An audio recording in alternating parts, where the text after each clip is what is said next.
Welcome to DC FanDome. I'm Chancellor Agard from Entertainment Weekly, and this is the Flash panel. Joining me today, we have Grant Gustin, who plays the Scarlet Speedster himself, the Flash, aka Barry Allen. Candace Patton, who plays reporter extraordinaire Iris West Allen. Daniel Panabaker, who pulls double duty as both Caitlin Snow and Frost. Carlos Valdez, who plays the ever-quotable mechanical engineer Cisco Ramon. Daniel Nicolay, who plays meta attorney Cecile Horton. Brandon McKnight, who plays enthusiastic scientist Chester P. Runk. And Kayla Compton, who plays Central City citizen intern Allegra Garcia. Also, we have showrunner and executive producer Eric Wallace. Hi, guys. Hi. Hi. Before we talk about season 7, I do want to go back through season 6, which I think was a really unique year for the show. Because Eric, you came into the season, you decided to split the season into 2 parts. Looking back on it now, how successful do you feel that was? How effective was that? I thought it was really successful. It gave a new energy, I think, to the season. In the first half with Bloodwork, we were able to really drill down on Barry's story and on dealing with crisis. Vice versa, in the back half, we're able to really drill into Iris's character and Team Citizen and Eva's story. And then we'll see at the top of season 7 how it all comes together as well. And for the cast, especially the ones who've been here since season 1, in the moment, could you feel something different about the show and how it was structured? I loved it. I was a big fan of it. I'm really glad that we got to, it gives the opportunity to really flesh out those villains a little bit more and not spread them out so much that you feel like you're sort of filling in episodes to get to the end.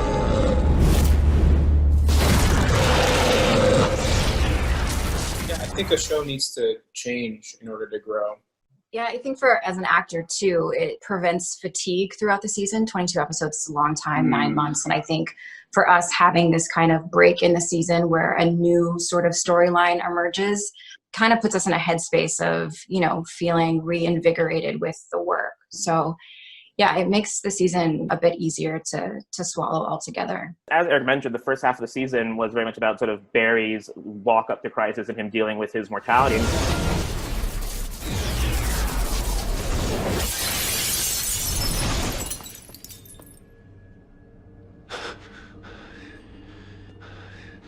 I don't know how you're doing this. Real or not, I'm coming for you. And yet, I'm not your foremost concern, am I? Not as much as your inevitable demise in a coming crisis? Goodness, you really are full of surprises, aren't you? So tell me, when you saw all those permutations, billions of possible futures, all ending in your death, what role did I play? Grant, for you, what was it like sort of dig into Barry in that way in the first half of the season, especially with episodes like The Last Temptation of Barry Allen? That episode in particular, I've said it a few times since we finished it, but that was a really special episode to me. And I think it really was a good episode to show just kind of the culmination of all of his emotions and the conflict kind of boiling over. I just felt really lucky with all the material they gave me in The Last Temptation of Barry Allen, especially in part 1. It was different than anything I think we've done and anything I've done on the show, and I had a great time with it. Did you find that episode particularly challenging? Oh yeah, and it was a special episode, but it was definitely super challenging. But visually, I thought they did a great job. Everyone was really proud of it. It was tough, but it was fun. And on the flip side, we dug a lot more into Iris as a journalist. For you, Candace, what was it like to sort of explore that side of Iris in more detail? It was a long time coming. I think we've kind of teased Iris being this ace reporter since season 1. It's always kind of been put on the back burner. So it was a nice treat to finally have it be at the forefront of her character arc for the season. It's such a male-dominated cast. I love these guys. But having more women and having this kind of Charlie's Angels sort of, reporter team, it was really cool. It brought a new energy to the show, and I hope we carry on with that in the next season. I do want to dig more into that because a couple fans had some Team Citizen questions that we'll get to towards the end. In this season, I guess, did you feel like you discovered something new about Iris through this material? She has this conversation with Barry as Mirror Iris, but I think it's very indicative of how real Iris truly feels, which is that, she can't always be the victim, and she's not always looking to be saved, and that she has to go out there and kind of have her own agency and do her own thing. And I think it was words that came through Mirror Iris, but it's very true of real Iris needing to have her own agency and her own life and her own mission. And so that to me was kind of the spark of Iris kind of taking over her own life and, still loving Barry and still wanting this deep, meaningful relationship, but kind of separating it away and saying, I have to do my own thing. I have to chase after villains. I have to chase after stories. No matter how dangerous it is, you put your life on the line to protect your city. And so I feel like I should have the right to do that as well, with superpowers or without. I was following up on a lead. So, there. And you were following a lead in the middle of the night? I mean, something could have happened to you. Barry, that right there, that's why I didn't tell you. I don't need you to save me. I can handle myself. How did you sort of make sense or separate in your mind Iris and Mirror Iris when you were playing them? Iris and Mirror Iris, we wanted it to feel like we didn't know who was who. We wanted the audience to believe that Iris and Mirror Iris were almost identical. And as this season kind of progressed, we see these kind of chipping away of Mirror Iris becoming more and more sinister and evil and kind of being taken over more and more from Eva. So a lot of it came in the script of just letting the scripts progress and letting Mirror Iris become more and more sinister. That's episode 611, Love is a Battlefield, in There it which goes. Oh yeah. Iris gets to break a bottle over a dude's head. How awesome was that? So fun, yes. It was super fun. I mean, that really culminated in the Barry versus Mirror Iris fight, which is something we've never seen those two characters do, or in a situation like that with each other.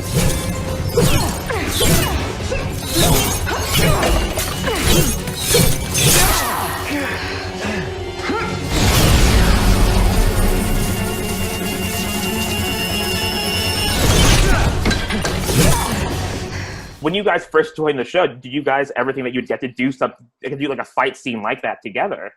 Oh. I just assumed I'd always play this kind of, straight edge reporter. And so for me to ever get powers and then to have a dual personality and get to fight, I mean, it's all dream comes true kind of stuff. For 6 years, I think any actor is always looking for variety. And on the subject of new things, I mean, this season we got 2 new characters with Chester and Kayla, and we have 2 now series regulars coming into season 7. How was your experience sort of coming into a show that's sort of 6 seasons in and sort of finding your way through it? I was intimidated for sure. I knew these guys were a family and I was nervous. I think it was Danny was one of the first people that made me feel so welcome. We were shooting a scene and it was really hot and she just took me under her wing instantly. And I remember she was like, "Do you want to take a picture?" And I was like, "Do I want to take a picture with you?" Yes. And then I got the courage to ask other people to take pictures because she had made me feel so welcome instantly. So that transition was really lovely for me. I was a big fan. I am a big fan of the show, and I watched the show. The Flash is my little sister's favorite superhero. So we've watched the show since season 1. So I came in already understanding what the show was about, what the show's tone was, stuff like that. For me, it was more so just meeting everybody and getting into the same vibe that everybody has. Because, everybody had 5-6 years to really learn about each other and learn how everybody works together. And, I was just trying to find my spot and my place without interrupting or changing too much. And Brandon, I know in the past, Eric has talked about sort of how with Chester, he views sort of Chester, it's sort of like him, his enthusiasm about science and all that. I'm curious, one, what conversations did you have with Eric about sort of crafting this performance as Chester? And 2, did you base any of it on Eric himself? I remember the first day on set, I met Eric, and it's funny, the first episode 601, the first maybe 3 or 4 days, I was pretty much just in a coma the entire time. So I was just laying on a bench or sitting at a table and stuff like that. And I remember him telling me, because I had the monologue coming up when I'm in my garage and I'm doing the stream. And I remember him just telling me, this guy's brain works faster than his mouth. He can't speak as quickly as he thinks. So every time he has a thought, he's going to another place, and then he has another thought, and he's excited about all the thoughts that he's having. So those are that. I remember that specifically because I remember going into it being I don't know how much energy this guy's supposed to have. He's written with a lot of energy. He's written to be really zany and really crazy and really fun, but I don't know how big I'm allowed to go and blah, blah, blah, blah. So Eric really showed me that, you can go as big as you want to go. If it's too much, they'll take it down, that sort of thing. I'll never forget the first time I saw Brandon work. It was Danielle was directing, so I came by set to see how it was going. And they were shooting the montage of like you had just woken So up and you were fun. like, exploring Star Labs and checking all the equipment. Yeah. And I don't think I'd even met you yet. I was looking at you on the monitor. Yeah, that was the first day we met. Yeah. Yeah, I mean, I think I came in and said something to you because I said to Danielle, like, this dude is incredible. Like, you were doing things that, I wish I could get to do on the show, and I certainly wouldn't be able to do them the way that you can do them. So I was super impressed. It was so fun. I mean, I remember that scene too, that sequence. I had such a good time, and I feel like we shot a lot more than ultimately ended up in the episode. But we were just having such a good time with it. But I also remember in 601, we saw your monologue. I think it was certainly before I'd had any scenes with you. And I feel like we watched your monologue and we all looked at each other and we're like, oh, he's great. Like, so you really came into the show with a lot of love. Hey, what up, party people? Welcome to a world where welcome and anything, including the scientifically impossible, can and probably will happen. I'm your boy, Chicka Chester, world with knowledge from the bleeding edge of physics and beyond. Kayla, with Allegra, I'm curious, coming into the show, I mean, how did you sort of connect with your character and in what ways did you relate to her? The way I look at Allegra is that she just wants to fit in and belong somewhere. And I just super resonate with that. Family is really important to me. My friendships are really important to me. And belonging to something or having a community is just really important to me. So that was one of the first things that I connected with Allegra. She just wants a family and she wants to belong, and she hasn't had that previously. And so I just super resonate with her on that level. For you, I guess you're in the Flash family now. Yeah. Thanks. I mean, with the character, did you feel like you sort of really clicked in with her immediately, sort of on day one, or was there sort of a process for you to sort of figure your way through that? Yeah, I mean, I think I learned more about her with every episode. I also, my first episode, I didn't know if there was going to be more episodes for me. And so that was all I had. And so I just really gave that my everything. And in that first episode, you learn a little bit about her history and a criminal background. And so that I didn't necessarily immediately get on with, but as I've, done more episodes, I've learned a lot more about her and loved her more and connected with her more. Danielle, I mean, we just talked about your directorial debut, and I was curious, I feel like you've spoken a lot about how sort of acting has informed you as a director. I'm curious, after directing 2 episodes of the show, how has that sort of formed how you approach your role as an actor on the show, both as Caitlin and Frost?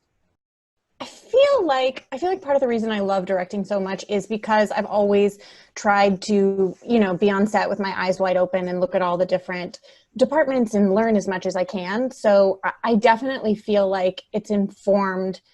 You're right. I do feel like the directing's informed my acting, but hopefully my acting informed my directing too. All, those years of experience and spending time on set. I love it. I'm excited to get back to work too. And this season 6, was all about sort of Frost finding herself or finding a way to craft a life for herself. For you, what was it like to explore that journey with this character in season 6? It was great. It was really fun to get to explore Killer Frost as a real character and a person and a human being with feelings and emotions, and not just necessarily this person who, pops up for a fight and then disappears and we don't really know her perspective on things. So it was really fun to get to dig in and flesh that out and have a little bit of fun with it. Like Candace was saying earlier, it's nice to have the variety after, 6 seasons and we're rapidly approaching 150 episodes. For you, what do you think is sort of the next step for Frost in her sort of development? I'm excited because it sounds like Killer Frost is going to go on a date soon, and I'm really excited to see that. That might happen. Do we think she has the best table manners? Probably not. And Danny, again on the subject of change, this season for Cecile, she sort of decides to become a meta attorney for metahumans. For you, what has it been like to see this character evolve from when she was initially introduced to where she is now? She went from being a regular person to having powers, but then those powers evolving, and they continue to evolve every season. So it's fun for me because every time I get to explore where it's going. And since I joined the show a couple seasons after it started, I always sort of felt like coming into it, my job was to figure out how I can be whatever puzzle piece is missing. Everyone else on the show's already so amazing and their characters are so well fleshed out that I'm always trying to figure out where Cecile fits and where she can support the team and where she can support the show in its entirety. So it's a blast for me because I got to be a regular person, then I got to be a telepath, and then I got to be an empath, and then now I am a meta defense attorney. And then from what I understand, there's going to be some shifts next season too. In shooting those scenes where her empath powers sort of come into play, how do you sort of go through that as the actor? Do you like sort of imagine like the sound we eventually hear on TV, or how do you? It was a little hard to kind of wrap my head around in the beginning. I think it's hard for anyone to play powers, whether they're coming out of their hands or they're inside or somewhere in the middle. I think just as an actor, you have to go back to basics and believe where you're at and completely invest in your character's reality. And that's her reality. And so I try to really just believe what's on the page and what's written for me and play it exactly that way. Is there something that you're hoping to do that you haven't gotten a chance to do on the show yet? I have always, this is not news to anybody, Eric will not be surprised, I have wanted Cecile to be bad, just a little bit bad, forever, so just a little bit, because she's so good. I would have a lot of fun playing like bad Cecile. I've offered many times to switch powers with Killer Frost just for an episode, but unfortunately, Eric does not believe me to be as good of a writer as I am an actor. So he continues to not buy my pitches. But I listen. I am listening. I'm listening. I feel you. You never know. You never know. And Carlos, I mean, this season 5 ended with him giving up his powers, and this season was very much about him figuring out what his role on the team was without those powers. After 5 seasons of Cisco's vibe, what was it like for you to explore this new, this Cisco in a new place like this? I don't think he regrets that decision, but I think it definitely haunts him. I'm actually feeling a lot like Cisco these days because, like, you know, I'll have a fan that I'll like see on the street or whatever. They'll be like, "Yo," but vibe though. Come on. You know, and I have to imagine Cisco's probably feeling very similarly. Like, I know, okay, but you know, it was such a big decision for him that I feel like the ripple effect, you know, the repercussions for that in terms of, you know, Cisco's sense of identity, you know, we're still seeing those waves, and we'll continue to see those waves into season 7. So I'm just, you know, riding the wave. The beginning of season 6 actually had an episode called Kiss Kiss Breach Breach, which is Cisco-centric, and included on the DVD set coming out in August is a black and white version of that episode, and we have a clip from that episode. So let's check it out. You murdered my daughter! No, I didn't do it! I swear! Liar! Believe me! Leave him alone! Where did you get that? In Cisco's workshop. I don't know how it got there. I do. He just murdered my daughter with it. No, Preacher, I don't care what you think you saw, okay? You know Cisco. You know how much he cared about Gypsy. There's got to be another explanation. Babe, please. No, what about doppelgangers? She's right. There's thousands of other versions of me out there. Yeah, and they're all pencil pushers. None of them are scientists like you. You had motive, just enough guts to do this. Preacher, I swear, I don't know how this is possible.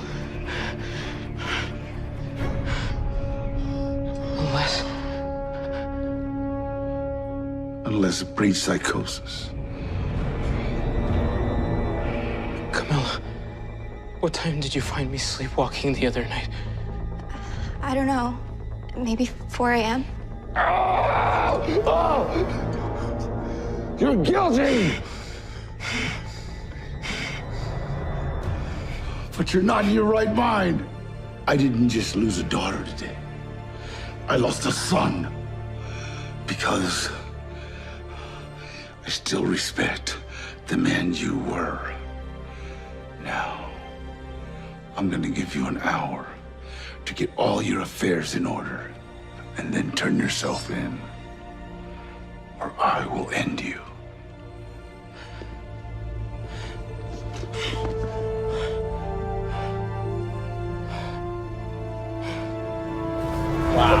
Wow, right. Pretty cool, so exciting. Very cool. Eric, what was it? What went into to release a black and white version of this episode?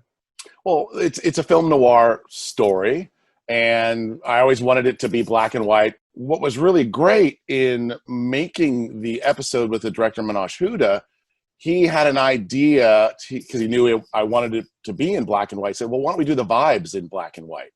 And it's something that Carlos had always talked about, is how you could do vibes differently and how unique that could be as a directorial challenge. And Carlos was saying how even way back in season 1, that was something they needed to figure out. Well, when Minaj did that, we cut it into the episode. It dawned on me, oh, we can have a special edition of this that achieves this vision of an entire film noir story, all in black and white. Danny Trejo in black and white. How awesome is that? Carlos, for you, I mean, that again, the episode was so Cisco-centric about him dealing with Gypsy's death. What was it like leading the A-plot? So gratifying to my budding narcissism. You know, getting to work with Danny is always like such a pleasure. And also getting to like really sort of navigate the relationship with Camilla too. I felt like at that point, like, you know, the relationship was progressing and it needed to like, you know, reach a major crucible or something. And I think that episode definitely did that. And it was a perfect way to like sort of demonstrate how these two are compatible. So yeah, it was very gratifying. And the last time we saw Sir Cisco in the season, he was heading off to Atlantis. I'm curious, in your mind, have you sort of thought about what Cisco does, what someone does in Atlantis when they visit? I just like, you know, chatted up with the dolphins and stuff. Like definitely, you know, probably some, you know, Aquaman action in there somewhere. You know, I hope Cisco comes back from Atlantis soon, because Atlantis does not pay as well. And on that note, we also have a sizzle reel for what's to come in season 7. When we last left off season 6, Eva McCulloch had gotten what she wanted, and she framed Sue. And the sizzle will sort of tease what's to come when the show returns. So let's check out that clip. I've achieved my goal. This company is all mine. You lost your speed? You're not much of a threat, are you? You just stay out of my way, Flash. Iris is my wife. I have to save her. What are you? I am a product of your broken mind. How much speed do you have left? Enough for a few hours. I need your help to build an artificial speed force. That's how I can get my speed back. I was an empath too, only I never held back. What did you do to me? Imagine what you'd become if you weren't so afraid. This time, no one is coming to save you. Not your friends, not your husband. There's only 2 options in this place. Survival or madness. Cannot be all. You lied. Yeah, I lied. Oh, frack. There's a supersonic jet about to crash over the city. And the Flash isn't fast enough to stop it. Eva can move anywhere, through any mirror in the universe, in the blink of an eye. She's faster than I am, and somehow I'm supposed to stop her? I have unfinished business and a whole world to liberate. We need a plan.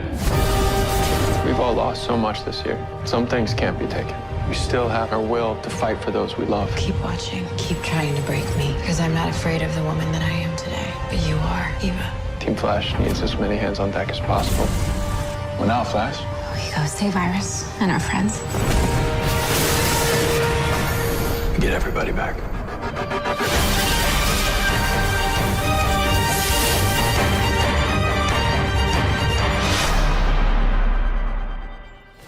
Eric, can you talk about what we're seeing there? When we had the shutdown happen, as unfortunate as it was, we were on the last day of filming for what would have been the 20th episode of last season. which now will become partially the first episode of season 7. So we did have 85% of the footage that we were able to use. Plus, also, we knew where we were going already in season 7. So even though it's only footage really from one episode, pay attention to the way it's presented. It's actually huge spoilers all over the place. And that sizzle had a lot of Iris in it, a lot of Iris in the Mirrorverse. Candace, I mean, can you sort of, in your mind, I guess, how do you think her time in the Mirrorverse has sort of affected her? Yeah, I mean, it'll be interesting to see when she comes out, and I believe she will come out very soon when we pick up season 7. It'll be very interesting to see how she's been affected by being kind of stuck in this maddening world with this super villain. Obviously, Team Flash and Barry were working to get her. It took a while. I don't know if there's some resentment there or what's going on, or if there's even some like residual mental effect of being in that mirror world and seeing things backwards and how that affects her. I have no idea. That's kind of up to Eric. And Danny, the sizzle also showed that there's more to come in the way of Cecile's powers. What can you share about that? I think that it's fair to say Cecile's powers up until this point have been passive. And I think going forward, we're going to see them evolving into something that's more active. We're going to find Cecile exploring that and maybe struggling with it a little bit and finding her way with it. And possibly getting herself into some trouble in the meantime. Definitely. Chester becomes even more integral to Team Flash as sort of Team Flash sort of coming back together. What can you say about Chester's sort of the role that Chester will sort of fill on Team Flash? What Chester's real superpower is his optimism. Nash currently has sort of all of the Welleses from the old multiverse in his mind. I guess in season 7, how will the way in which Wells is used change for the show? Radically, but super fun, and you're not going to see it coming. I love the Allegra and Nash Wells relationship so much. It was one of the joys when the dailies would come back and I would see these two wonderful actors kind of getting to know each other from early on, and then exorcism of Nash Wells, learning why they kind of have this relationship. So there'll be more of that. Preview showed that sort of Barry is sort of working as hard as he can to get his powers back, get his speed back. I mean, for you, do you think Barry has enjoyed any part of not having his speed at this point, or do you think he really does really misses it, I guess? Yeah, no, I think he really just misses it. I don't think, especially with Iris being trapped in the Mirrorverse at the moment, and then Eva being a factor, I don't think any part of him has been like, well, I guess I'll just enjoy this downtime while I can. I think he genuinely not just wants his powers back, but he feels that he needs them back. And he's also started to feel that they define him and what is he without them. Yeah, I mean, it's taking a toll on him, just mentally. Big bads for season 7.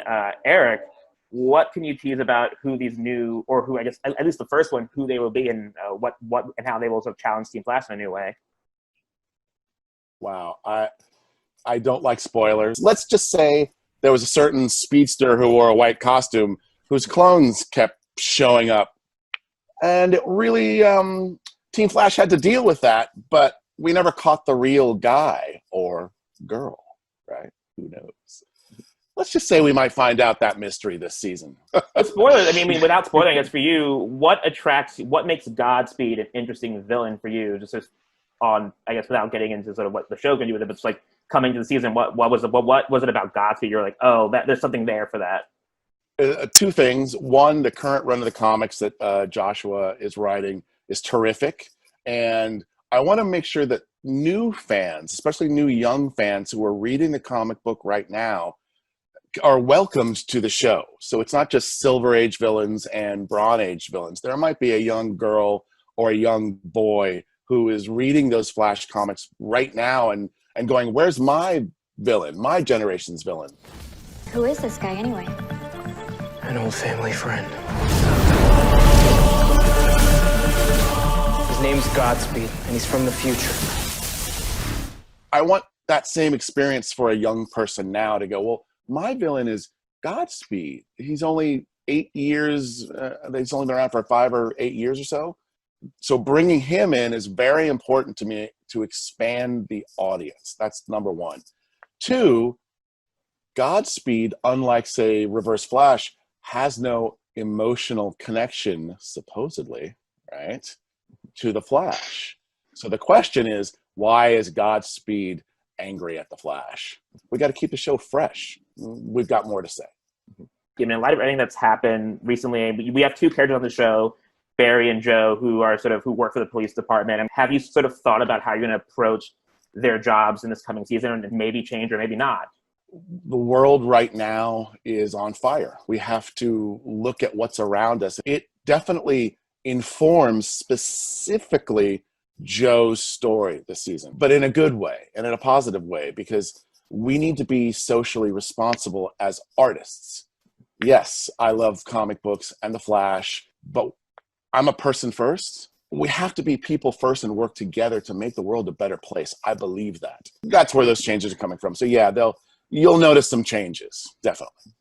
And with that, let's move on to some fan questions. Hi, I'm Sammy, and this is my question. How is Nash Wells going to adjust with all of the new Harrisons in his mind? What's it like having a million Wells in your head? You're going to find out real fast. For Grant, which from all over the world wanted to know this, when will we get to see the Flash in the iconic gold boots? Well, this might be a question for me, but really it's for Eric, because I don't know if this is saying too much, but if it were up to me, it would have been like 2 seasons ago. So I think Eric's going to have to answer this one. Yeah, well, Grant and I have talked extensively about this. For the record, I love gold boots too, right? I just think they must be earned, right? So it's like, when's the right time to unleash them? I think a story is the best way to unleash them. So I'm determined to get you your gold boots, Grant. I promise. I just can't say when, but it will happen. I promise. Christmas is always a good time to give gifts. And from South Africa, this is a 2-part question. First, as the leader of Team Citizen, how will we see Team Citizen evolve once the show returns? I don't know. That's more of a question for Eric. Yes, you'll see much more of Team Citizen investigating a very specific thing that I can't talk about right now because I feel terrible, but it's true. It's true. But they've got a lot of fallout because the leader of Team Citizen is in the Mirrorverse. So what's been going on with Team Citizen while she's been gone? I think they need to start there. And the second part of that question, can we expect to see more of the mentorship relationship between Iris and Allegra in more of the Team Citizen office? I hope so. I would expect so. I think if we're going to be spending a lot of work time together, I think it's only natural for 2 women to have an evolving relationship. And I think we've already kind of seen that grow in season 6. And I hope there's more of that in season 7. I think it's a great opportunity for a really beautiful female relationship and friendship. What could need our attention more than this? Your cousin was a victim, Allegra, and now some secret organization is using her. I mean, how many others are they using? We need to help them. Right. I mean, no one wants to find out what happened to Esperanza more than me, but is this really what matters the most to you right now? Yeah. Now, come on, get your stuff. Camilla is going to see if she can recover any other photos. You and I have a stakeout date. You're the boss. Yeah, I echo that. I echo that. I'm really looking forward to that. And I think it's got to happen, right? Especially as we've expanded Candace's story, Iris's story. I think this is the first time Iris has ever had someone come under her, right? So this is a really good opportunity for lots of new fun stuff. Last season, we got to see some romantic moments between Barry and Iris, even though it was Mirror Iris. Will we get to see more of that with the real Iris this season? And this question comes from Jamaica. Iris will be getting out of the Mirrorverse shortly after we return with season 7. So regardless of what exactly that's going to entail, we're going to see them together a lot more next year than we did last year. They will find their way back to each other eventually. A lot of the romance and the chemistry between Grant and I has always been something even deeper than that. It's the way we look at each other and the way the characters are written. And Grant, this one's for you. We have some amazing Flash fan art and cosplay to show you. Okay, guys, right now I'm looking at a cosplay fan art of Vladimir Moriso. I hope I'm saying that right. He's from California, and this thing is epic. Honestly, he's got a better superhero pose than I think I've ever had for a flash photo shoot, so I could learn a thing or two from Vladimir, I think. All right, I love this one by Shannon Beltran from the UK. It's me and my bud Wally, Keenan Lonsdale. I love this moment when we were reunited and we did our fist bump. I think it was scripted as a fist bump, which we were happy to do, but then we were like, I'm hugging Keenan. This is awesome. Good job, Shannon. Hamlet Roman from Colombia. Awesome image of Barry, myself as Barry, running up a building, and the season 2 suit, I believe, season 2, season 3. This thing is really cool. Talented. Well, that'll do it for us today. Thank you all for joining me for this panel. I had a really good time. For everyone watching, please make sure you tune into The Flash when it returns in 2021. And again, remember that the